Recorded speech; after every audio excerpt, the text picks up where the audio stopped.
Hello friends, कैसे हैं आप सब। तो सभी अच्छे ही होंगे। अच्छे ही रहिए, स्वस्थ रहिए, मस्त रहिए।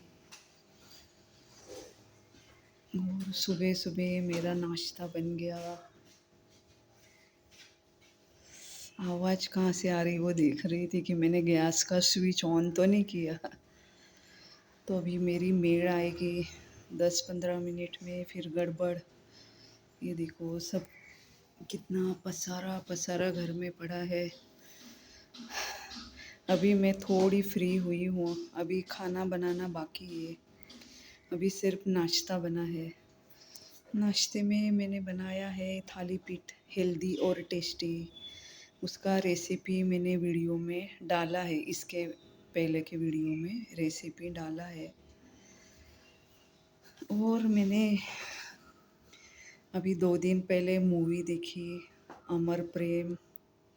तो मैं वैसे इमोशनल मूवी देखती नहीं हूँ, क्योंकि मैं बहुत इमोशनल हूँ, बहुत सेंसिटिव हूँ। यानी किसी का भी दर्द तकलीफ देख नहीं सकती हूँ, तुरंत रोना आता है। तो मैं इसलिए वो मूवी देखती नहीं हूँ। लेकिन हस्बैंड ने लगाया कि अच्छा है अच्छा है। तो मैंने पूछा भी कि इसे सैड मूवी नहीं ना, इमोशनल। तो बोले नहीं नहीं, सैड मूवी नहीं है। और सही में वो सैड मूवी नहीं था, लेकिन हाँ इमोशनल बहुत ज़्यादा। तो मैं इतना रोई ना मूवी देख देख के कि फिर रात को यानी बहुत रोई ना। सर भी जाम हो गया था, फिर नींद आ गई। लेकिन फिर सुबह भी सर भारी भारी था, दिन में भी भारी भारी था। यानी इतना रोई थी मैं, आंखें सुबह सो के उठी ना, इतनी सूजी सूजी आंखें, फूली फूली। और रात को मूवी देख रही थी ना, बेटी तो इतना हंस रही थी, मुझे और शर्म आ रही थी। लेकिन क्या करूँ, आंसू यानी छुपा नहीं सकती हूँ। तो अमर प्रेम मूवी आप यानी देखना, बहुत अच्छी है। यानी मैं रोई इसलिए सभी रोएंगे ऐसा नहीं है, मैं कुछ ज़्यादा ही इमोशनल हूँ। तो आप वो देखना, बहुत मस्त मूवी, बहुत मस्त है।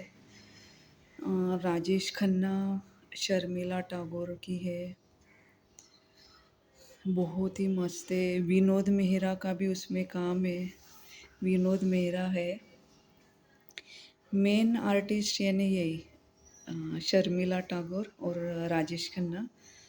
और फिर बाद में विनोद मेहरा का भी है काम थोड़ा।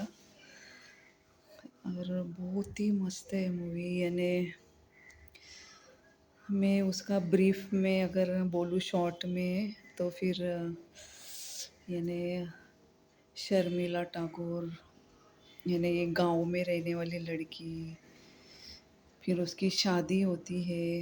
वो बहुत गरीब परिवार से रही थी शर्मिला टैगोर, और उसकी शादी होती है।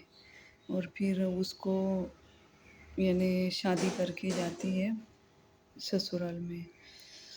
तो उसको उसके हस्बैंड यानी उसको बच्चे नहीं होते हैं। तो फिर इसलिए उसके हस्बैंड ना फिर दूसरी शादी कर लेते हैं। और फिर इसको शर्मिला टैगोर को बहुत मारते पीटते रो डेली, हस्बैंड और वाइफ। तो भी वो सहती है, किधर जाती नहीं है, क्योंकि उसको पता है मायके में बूढ़ी माँ है, वो भी बहुत गरीब है, कौन खिलाएगा मुझे, और मैं पति का घर कैसे छोड़ कर जाऊँ। तो वो उधर ही अत्याचार डेली सहन करके उधर ही रहती है। लेकिन एक दिन उसकी जो सौतन है ना, वो बहुत मारती है हस्बैंड भी कि तू नहीं जाएगी नहीं जाएगी। तो फिर वो उसको है ना जलते हुए लकड़े से भी बहुत मारते हैं। फिर उसको हक यानी निकाल देते हैं घर से, उसको मजबूरी से माँ के आना पड़ता है। तो माँ भी उसको डांटती है कि क्यों आई, कौन खिलाएगा तुझे, इधर तो मेरा ही ठिकाना नहीं खाने का। तो बेटी समझाती है कि नहीं नहीं, मैं ये करूँगी ना, काम करूँगी। और आपको भी खिलाऊँगी, मैं काम करूँगी ना तो भी माँ बहुत डाँटती है, लोग नाम रखेंगे, इसे ससुराल कोई छोड़ के आता है क्या, ये वो। फिर वो जब ज़ख्म दिखाती है जलने के, फिर माँ बोलती है, यानी माँ भी इमोशनल हो जाती है, उसको गले लगा लेती है और फिर वो रहती है। फिर उधर गाँव के 2-3 लोग उस पे यानी बुरी नज़र डालते हैं। वो जब पानी गिनी भरने जाती है, यानी काम मांगने जाती है एक 2-3 घर छोड़ के पड़ोसियों के यहाँ, तो वो जो पड़ोसी है जेंट्स, वो उसको देख लेता है कि ये मेरे घर जा रही है, तो साइड में खड़ा हो जाता है। वो घर में जाती है उनके कि कुछ काम है क्या भाभी, कुछ काम है क्या, तो वो निकाल देती है कि चल कुछ काम नहीं है, तू तो अपना घर छोड़ कर आई, ये वो निकल घर से, ये वो। फिर वो बाहर आती है तो उसको उसका देवर मिलता है। फिर देवर बोलता है कि मेरी भाभी ने जली कटी सुनाई ना, ये ले पैसे रख ले, जब तेरे पास आएंगे मुझे दे देना, ये वो। तो रख लेती है कि भाई समझकर, गाँव का लड़का है तो भाई। तो वो बोलता है कि लेकिन कल मुझे इस मंदिर में आके मिलना, इधर मिलना। तो फिर वो है ना उसको थमा देती है पैसे गुस्से से कि इसलिए तुम मेरी हेल्प कर रहे थे।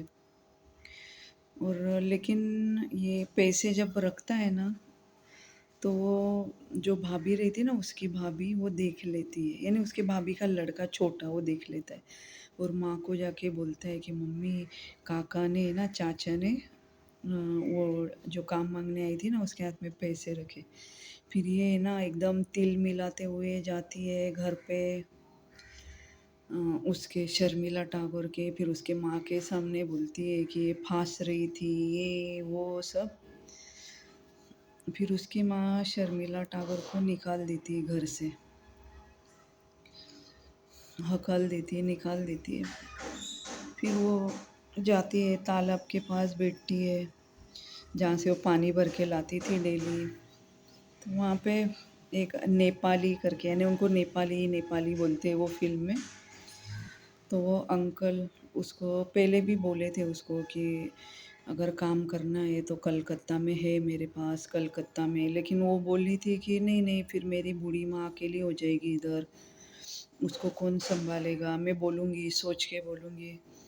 वापस से वो नेपाली काका, फिर वो यानी कूदने जाती वो नदी में, तो नेपाली काका उसको खींच लेते हैं और फिर बोलते हैं कि मैं तुम्हें चलो काम दूंगा, मेरा कलकत्ता में घर है, तो रख रखाव करने कोई नहीं है। तो वो भी रेडी हो जाती है क्योंकि उसके पास और कोई ऑप्शन भी नहीं होता है। फिर वो कलकत्ता लेकर आता है और जो ऐसे गंदी बस्ती रहती है ना, प्रोस्टिट्यूट वगैरह, तो उधर उसको लेके जाता है। फिर वो एक मासी के पास उसको छोड़ देता है। फिर उसकी भी मजबूरी रहती है, लेकिन वो कभी ऐसे गलत काम नहीं करती उधर रह के भी, क्योंकि उसका आवाज़ बहुत सुरीला था ना, तो वो वहाँ पे यानी गाना गाती है। गाना गाती है तो यानी लोग आते हैं, बहुत सारे पैसे डाल के जाते थे। लेकिन वो बस्ती आजू बाजू में, और वो जहाँ रहती थी वो पूरा यानी घर में वही सब लड़कियां औरतें रहती थी। फिर उधर ही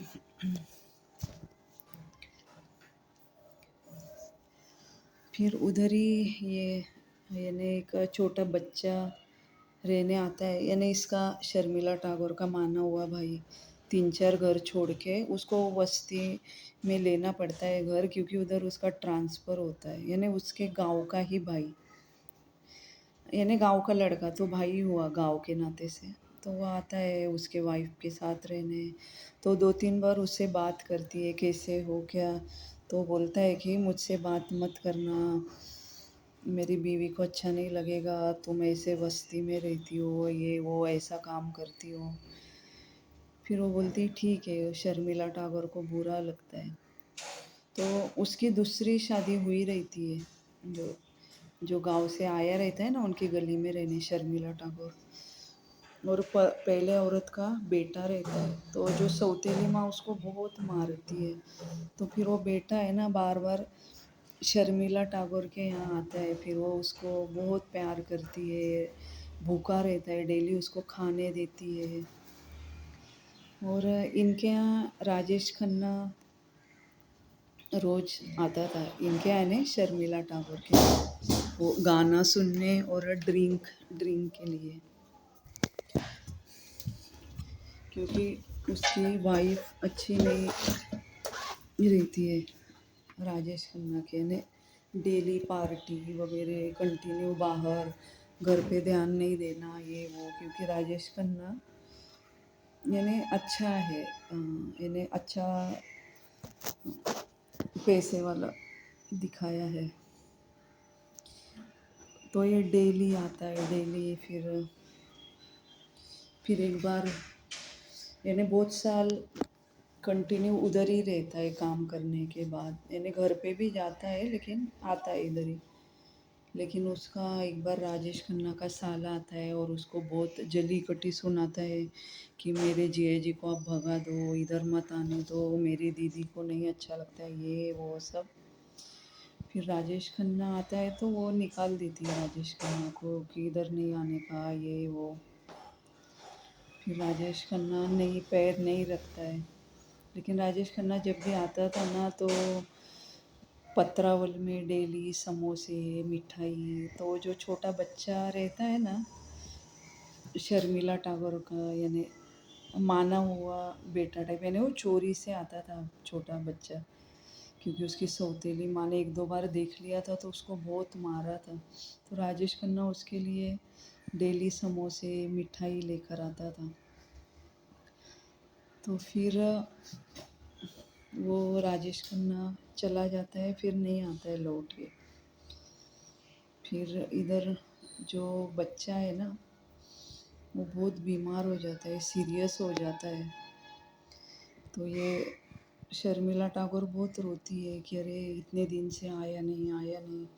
फिर वो चुपके से खिड़की से देखती है तो बीमार, तो खिड़की से ही उसको डेली चोरी से फल वगैरह देती है, ये खा ये खा।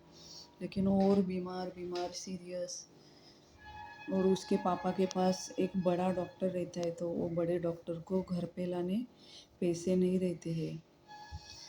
फिर इसको शर्मिला टैगोर को समझ में आता है, फिर वो बड़े डॉक्टर को भेजती उनके घर पे, लेकिन बोलती कि मेरा नाम मत बोलना।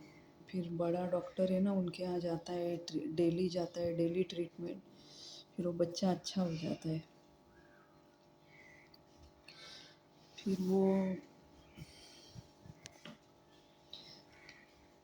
फिर उनका वो जो बच्चा और उसके माँ बाप है ना वो गली छोड़ देते हैं कलकत्ता की, क्योंकि उनका ट्रांसफ़र हो जाता है कहीं और, तो चले जाते हैं उधर से। फिर शर्मिला टैगोर तो और पूरी अकेली हो जाती है, बेटा भी नहीं। और वो राजेश खन्ना को भी वो मना करती है आने को।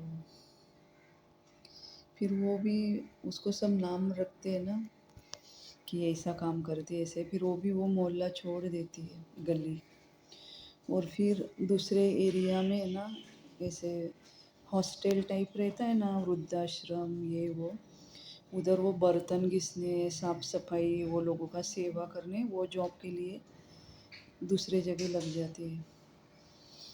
फिर एकदम बहुत सालों के बाद, यानी वो बूढ़ी भी हो जाती है, तो उधर ना वो हॉस्टल में वृद्धाश्रम में उसका हस्बैंड को देखती है बेड पर। फिर वो एकदम से देखती है, अरे ये तो मेरे हस्बैंड है।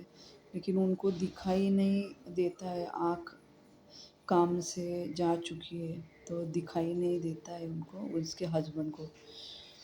तो वो वही यानी डॉक्टर का खर्चा मेडिसिन का शर्मिला टैगोर ही देती है, उनको गर्म दूध वगैरह बिठा के पिलाती है। और वो दूसरे दिन उसके हस्बैंड ऑफ हो जाते, तो तब तक वो सिंदूर वो लगाती थी बुढ़ापे तक, भले हस्बैंड नहीं ना फिर भी सिंदूर।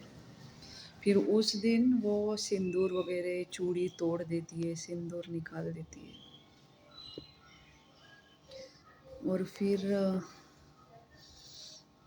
जो बेटा है ना, जो बचपन में ये किया था, बड़ा किया था, दवाखाना किया था, वो कलकत्ता में आ जाता है एक बड़ा यानी अफ़सर बनकर। और फिर वो उसको ढूँढता है वो गली में जाके, लेकिन लोग बोलते कि नहीं उसने छोड़ दिया, अभी किधर है पता नहीं। फिर वही गली में उसको डॉक्टर भी मिलते हैं, फिर वो डॉक्टर के इधर राजेश खन्ना भी उसको मिलते हैं। फिर राजेश खन्ना बोलते हैं उसको कि चलो मैं मिलवाता हूँ, फिर वो मिलवाने ले जाते हैं। तो उधर उसको ना यानी जैसे गालियाँ वगैरह जली-कटी बातें वो ओनर सुनाते रहता है कि बुढ़िया बर्तन भी नीट नहीं घसती, ये वो। तो फिर वो बेटा एकदम से डाँट पड़ता है कि ऐसा मत बोलो, ये वो। फिर राजेश खन्ना उसी दिन नवरात्र का ये रहता है पूजा, कलकत्ता में सब बड़ी-बड़ी देवियाँ लेके जा रहे रहते हैं पंडाल में।